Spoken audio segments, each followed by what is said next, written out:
লাস্যময়ী সুন্দরী আজ মহাকুম্ভের সন্ন্যাসিনী। ইতিমধ্যে তার একাধিক রিলস ভিডিও ভাইরাল হয়েছে সোশ্যাল মিডিয়ায়। কারণ সেই সময় তিনি ছিলেন নামজাদা এক সঞ্চালিকা, মডেল, আরও কত কিছু, অর্থাৎ নিজের কেরিয়ারের গোল্ডেন টাইমে ছিলেন। কিন্তু সেসব ছেড়ে আজ তিনি গেরুয়া বসনা এক সন্ন্যাসিনী, ঘুরছেন মহাকুম্ভের মেলায়। কে এই সুন্দরী মহিলা? চলুন জেনে নেওয়া যাক। সোমবার থেকে প্রয়াগরাজে শুরু হয়েছে মহাকুম্ভ মেলা, চলবে ২৬ ফেব্রুয়ারি পর্যন্ত। দেশ বিদেশের বিভিন্ন প্রান্ত থেকে লক্ষ লক্ষ সাধু সন্ত ভিড় জমিয়েছেন সেখানে। তবে এবারের মহাকুম্ভের সব থেকে বেশি চর্চা হচ্ছে এক সন্ন্যাসিনীকে ঘিরে। তাঁর সৌন্দর্যে মজেছেন নেট নাগরিকরা।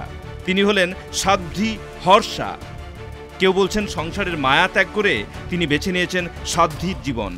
আবার কারো মতে হর্ষার পুরোটাই ঢং। আসলে সত্যিটা কি? চলুন জেনে নেওয়া যায়। এবারের কুম্ভ মেলায় ভাইরাল হয়েছে সাধ্বী হর্ষার বিভিন্ন ছবি ও ভিডিও। যদিও আগে থেকেই সামাজিক মাধ্যমে তিনি এক জনপ্রিয় মহিলা। আগে সঞ্চালিকার কাজ করতেন বাড়ি উত্তরাখণ্ডে। ইতিমধ্যে সামাজিক মাধ্যমে হোস্ট হর্ষা নামে হ্যান্ডেল থেকে পোস্ট করে তিনি পরিচিত হয়ে উঠেছিলেন নেট দুনিয়ায়।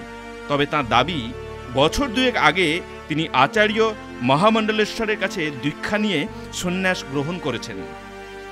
দীক্ষা নেবার পর থেকে হর্ষা সমাজকর্মী এবং সনাতনী সিংহী পরিচয়ে আত্মপ্রকাশ করেছেন। তবে এখনও সঞ্চালিকার কাজ করেন তিনি, কিন্তু মহাকুম্ভে তার বেশভূষা দেখে সন্ন্যাসিনী বলেই মনে হচ্ছে।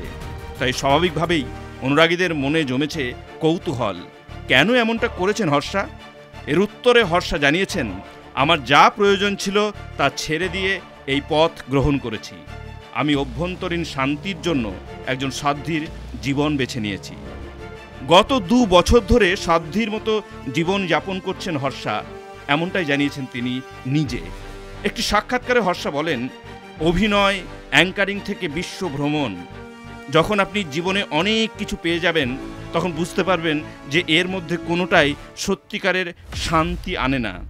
যখন ভক্তি আকর্ষণ করতে শুরু করে তখন জাগতিক সংযোগ থেকে দূরে সরে যেতে ইচ্ছে করে, নিজেকে প্রার্থনা, স্তোত্র এবং ঈশ্বরের ভক্তিতে সমর্পণ করতে ইচ্ছা করে।